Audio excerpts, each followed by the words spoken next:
Friends, బాగున్నారా? మీరెంతో బాగుండాలని కోరుకుంటాను. ఈ రోజు మన ఛానల్లో దద్దోజనం చేసుకుంటాను. ఇది తయారు చేసుకునే విధానము.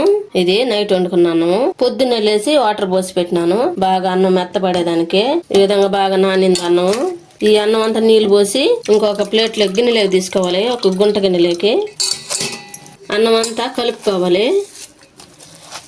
మనం వాటర్ కనుక ఉదయాన్నే లేచి పోసామంటే అన్నం పుల్లిగా ఉంటది. ఈ విధంగా అన్నం ఈ విధంగా బాగా కలుపుకోవాలి, గడ్డలు లేకుండా కలుపుకోవాలి.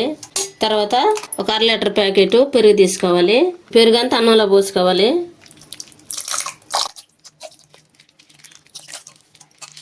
ఇది మొత్తం కలుపుకోవాలి.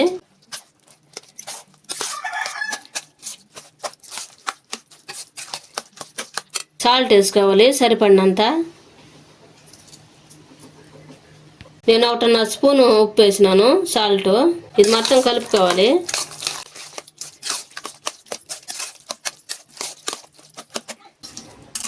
ఒక నిమ్మకాయ పిండుకోవాలి పెరుగులోకి. ఇత్తనాలు రాకుండా ఇలాగ చేసుకోవాలి.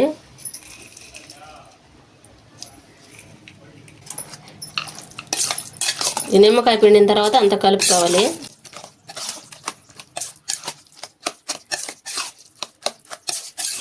ఒక 3 పచ్చిమిర్చి వేసుకోవాలి.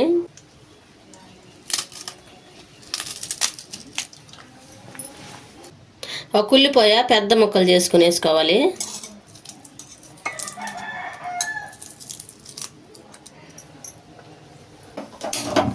స్టవ్ వెలిగించుకోవాలి. 2 ఎండుమిరపకాయలు కాల్ చేసుకోవాలి.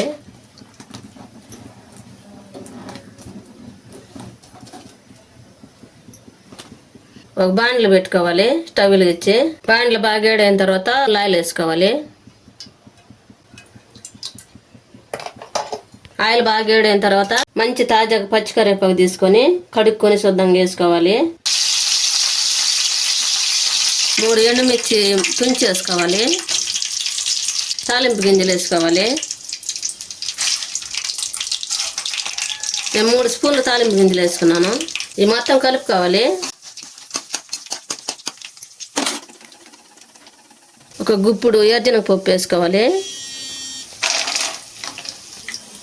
ఒక గుప్పుడు జీడిపప్పు వేసుకోవాలి. ఇవి బాగా వేపుకోవాలి.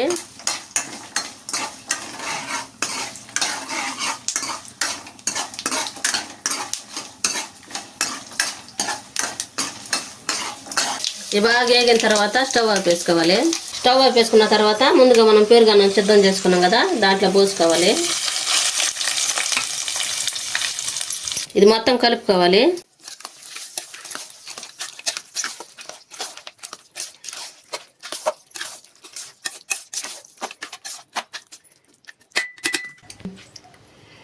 దీంట్లో దానిమ్మ గింజలు కూడా వేసుకోవచ్చు. అవి మా కడుపులు లేవు కాబట్టి వేసుకోలేదు. మీరు కావాలంటే వేసుకోండి. ఎంతో టేస్టీగా ఉండే దద్దోజనం రెడీ అయింది. మీరు కూడా మీ ఇంట్లో చేసుకొని ఎలా ఉందో మా కామెంట్లో పెట్టండి. లైక్ చేయండి, షేర్ చేయండి, సబ్స్క్రైబ్ చేసుకోండి, పక్కన ఉన్న బెల్ నొక్కండి. Thank for watching.